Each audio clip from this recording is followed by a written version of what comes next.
पुढे पाहूयात 19 जून रोजी शिवसेना पक्षाचा वर्धापन दिन आहे आणि 58 वर्ष झालेल्या या शिवसेना पक्ष शिवसेनेतील पक्ष फुटीनंतरची आता ही दुसरी वेळ आहे आणि यामध्ये उद्धव ठाकरेंची शिवसेना वेगळा वर्धापन दिन साजरा करणार आहे।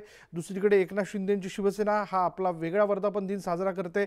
शिंदेंची शिवसेना वरळी डोम या ठिकाणी शिवसेना पक्षाचा वर्धापन दिन साजरा करणार आहे, तर ठाकरेंच्या शिवसेनेचा वर्धापन दिन यंदाच्या वर्षी सुद्धा षण्मुखानंद सभागृहात साजरा केला जाईल।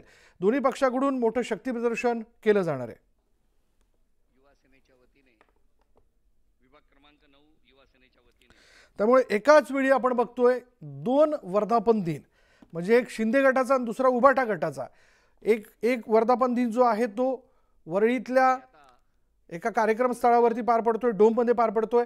वरळी शक्ती प्रदर्शन केलं जाणार आहे आणि दुसरीकडे षण्मुखानंद सभागृहामध्ये आज शिवसेनेचा वर्धापन दिन जो आहे तो साजरा केला जाईल।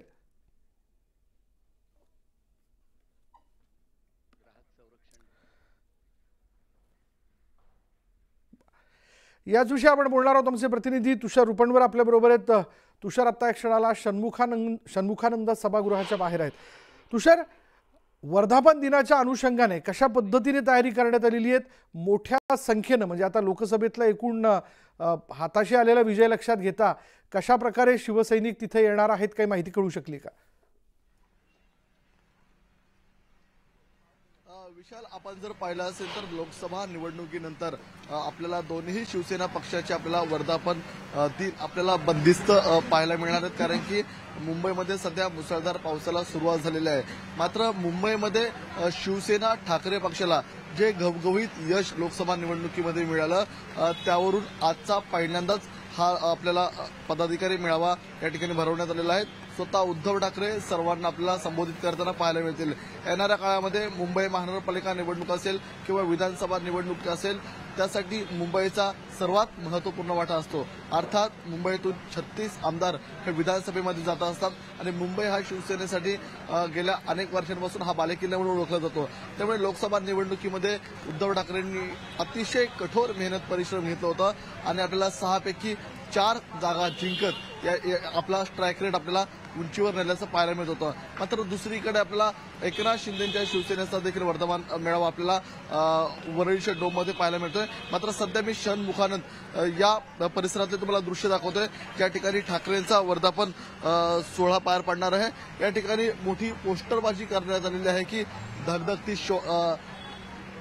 मशाल, त्याचप्रमाणे वारसा बुलंद विचारांचा, हिंदुत्वाच्या रक्षणाचा, त्याचप्रमाणे विचारांचा कुटुंब सोहळा या ठिकाणी पार पडणार असल्याचं देखील म्हटलं जातंय।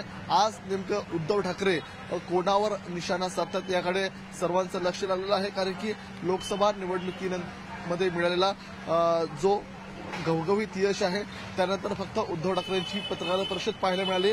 मात्र आज ते पहिल्यांदा आपल्याला सर्व शिवसैनिकांना मुंबईतल्या संबोधताना पाहायला मिळतील, कारण की येणाऱ्या काळामध्ये मुंबई महानगरपालिका निवडणूक आहेत, विधानसभा निवडणूक आहेत, त्याला नेमकं कसं सामोरं जायचं, कसा मुंबई महानगरपालिकेचा रोडमॅप असणार आहे, या संदर्भातलं देखील मार्गदर्शन उद्धव ठाकरे करू शकतात।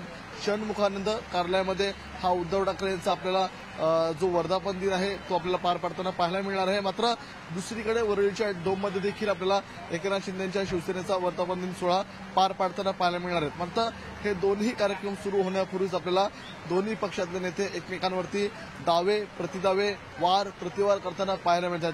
दोन्ही पक्षांकडून असं सांगितलं जातं की लोकसभा निवडणुकीमध्ये आमचाच स्ट्राईक रेट चांगला होता, त्यामुळे आता एकनाथ शिंदे असतील किंवा उद्धव ठाकरे असतील हे आज एकमेकांवरती वार प्रतिवार करणार, यामध्ये मात्र कोणतीही शंका नाहीत।